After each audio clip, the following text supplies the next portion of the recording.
Last week, the Church of England issued a formal apology for its involvement in historical adoption practices.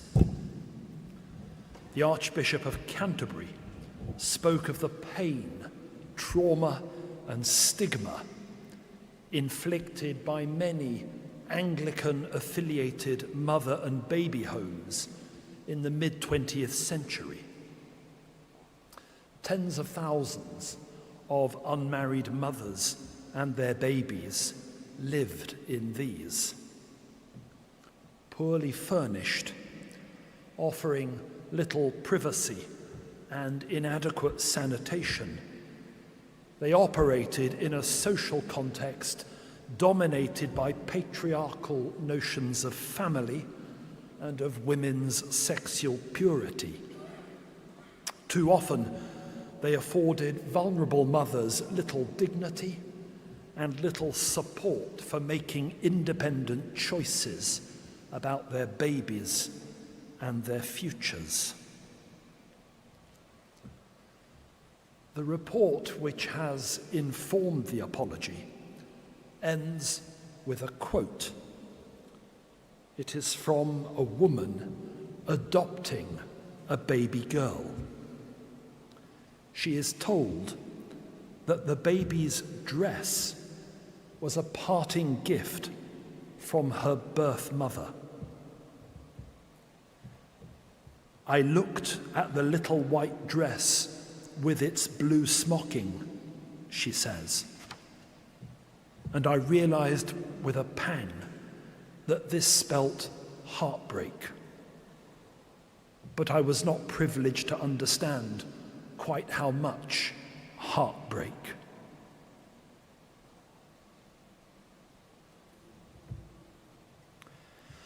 There's no trace of heartbreak among David's men when King Saul stumbles into the cave where they are hiding. They rejoice. He is their enemy. He has been relentless in his pursuit of them. Now the tables have been turned and he is at their mercy. David steps forward, knife in hand, and cuts off a piece of the king's cloak. Then he follows the king out of the cave. He does obeisance and presents the cut cloth. I imagine Saul staring at the fragment of fabric that David is clutching. I imagine him looking down at his own royal cloak. It matches the fabric, and one corner of it is missing.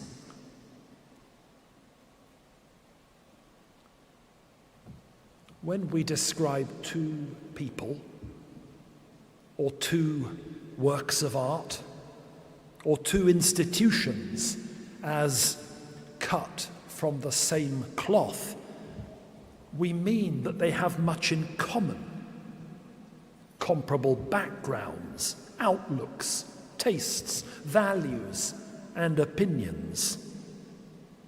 Yet although David's fragment is indubitably cut from the same cloth as Saul's cloak, although it is cut from Saul's cloak, it reveals the two men as cut from very different cloth.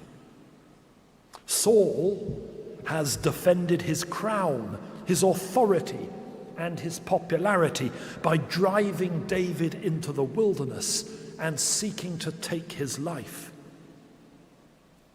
David has responded with mercy, acknowledging Saul's kingly status and refusing to lift his hand against him.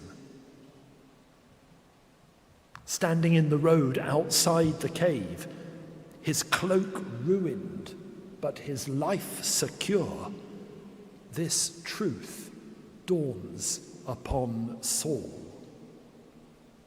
You are more righteous than I, weeps the king. It's a realization that never dawns on the dinner guests of Jesus' parable.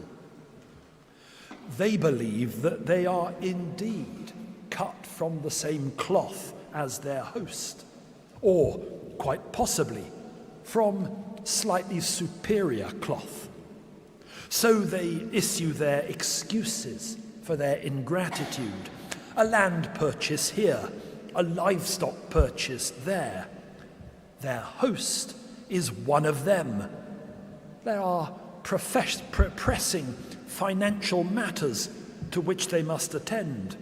He will understand, because he and they are righteous.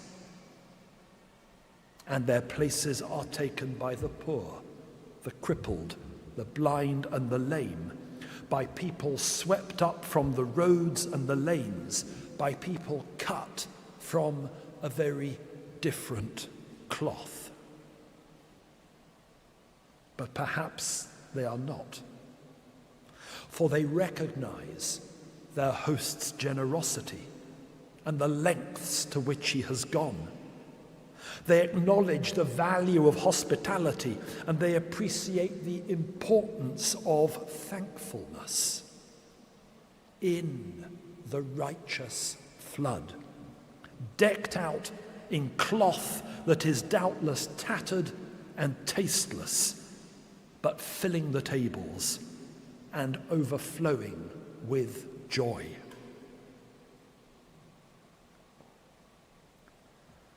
According to the social mores of the mid-20th century, the adopting mother and the birth mother with whom I began were cut from very different cloth.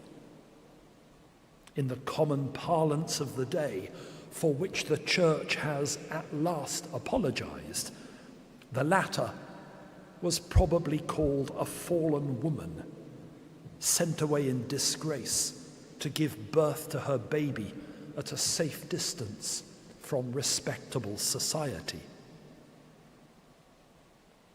Yet the adoptive mother glimpsed the cloth of the baby's dress,